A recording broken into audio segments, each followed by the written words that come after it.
పాన్గల్ మండలం కెత్తపల్లి గ్రామానికి చెందిన పరమేశ్ అనే రైతు 2 బోర్లు 300 అడుగుల లోతు వరకు వేయించిండు. నీళ్లు రాలేదు. 60,000 దాకా నష్టపోయిండు.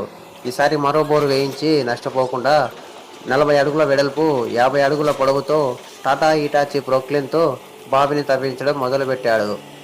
20 అడుగుల లోతులో నుంచి నీళ్లు రావడం మొదలయ్యాయి.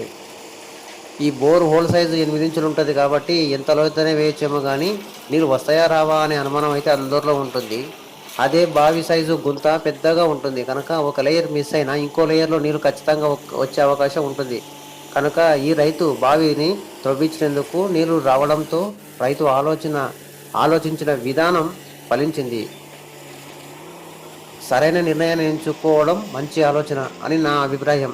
కనుక మీరేం చేస్తారంటే ఈ వీడియో చూస్తున్నందుకు మీకు పూర్తిగా ఉచితంగా కనుక ఒక లైక్ చేసి ఛానల్ని సబ్స్క్రైబ్ చేసి మీ రైతు బిడ్డకు కాస్త సపోర్ట్ చేయండి. మరిన్ని వీడియోతో మేము ముందుకు రావడానికి నాకు కాస్త సహాయంగా ఉంటుంది. Thank you for watching. జై కిసాన్, జై జవాన్. పైకి అంతది